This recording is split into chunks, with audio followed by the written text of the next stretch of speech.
Hello, I am Dr. Abhijit Lande. So I completed my BDS and then I completed my MDS in oral and maxillofacial surgery. So देखने वाले हैं mouth और उसके structures.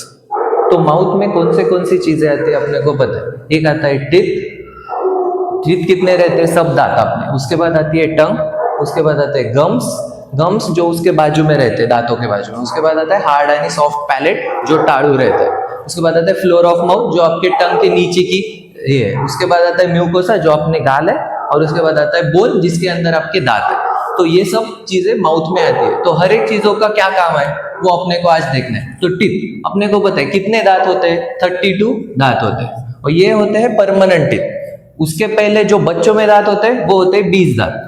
तो आज अपन उसके बारे में भी देखेंगे। उसके बाद क्या अपन देखने वाले हैं वो है टंग। टंग क्या रहता है, टंग का काम क्या है, एक आपको वो टेस्ट के लिए रहता है, और टंग का काम में जब आप चबाते हो अब बात करने के लिए भी टंग आपकी काम में आती है। फिर गम्स, गम्स क्या रहते हैं, गम्स रहते हैं टीथ के बाजू का स्ट्रक्चर, इस सबको अपन बोलते हैं मसूड़ो गम्स। उसके बाद आता है हार्ड और सॉफ्ट पैलेट जो कि आपका ऊपर का पार्ट है, जो आपके नाक और आपके मुंह के बीच में की हड्डी है, उसको बोलते हैं हार्ड एंड सॉफ्ट पैलेट। उसके बाद फ्लोर ऑफ माउथ है, बक्कल म्यूकोसा मतलब आपने गाल, और अल्व्यूलर बोन। तो माउथ का काम क्या है कि अपन जब पहले खाना खाते हैं, खाना चबाने का और उसको अंदर लेने का काम है। तो माउथ वो आता है अंदर अपना जीआईटी, गैस्ट्रो इंटेस्टाइनल ट्रैक्ट के अंदर आता है। तो first structure is mouth GIT के अंदर। तो अपन देखेंगे कि दांत के अलग अलग टाइप्स कौन से रहते हैं। तो दांत के जो टाइप्स है वो प्राइमरीली उन्होंने पहले 2 दांत है, उसके बाद कैनाइन करके है, उसके बाद 2 प्रीमोलर है और 3 मोलर है। अब नाम देखो यहाँ पे, फर्स्ट इज इंसाइजर्स, नाम दिया है इंसाइजर्स। उसके बाद का नाम है कैनाइन, कैनाइन के बाद आता है प्रीमोलर, प्री और मोलर। उसके बाद आते हैं मोलर। मोलर मतलब अपनी दाढ़, आपको पता होगा दाढ़ जिससे आप चबाते हो। प्री मोलर मतलब ये मोलर के आगे के दांत, इसीलिए प्री वर्ड है यहाँ पे आया। तो मोलर फिर प्री मोलर। उसके बाद आता है टीयरिंग करना, कोई भी मांस जो है उसको टीयर करने के लिए कैनाइन अपन यूज करते हैं। और इंसाइजर्स मतलब सबसे आगे के दांत जिसको अपन रैबिट टीथ देखिए बोलते हैं। तो ये दांत है। तो एक साइड के कितने हुए, 1 2 3 4 5 6 7 8। सो एक साइड के 8, ऐसे इधर के 8, इधर के 8 और नीचे के 8, ऐसा 8 into 4 that is 32 teeth permanent teeth रहते हैं। अभी बच्चों में क्या रहता है, बच्चों में ये प्रीमोलर रहते ही नहीं है।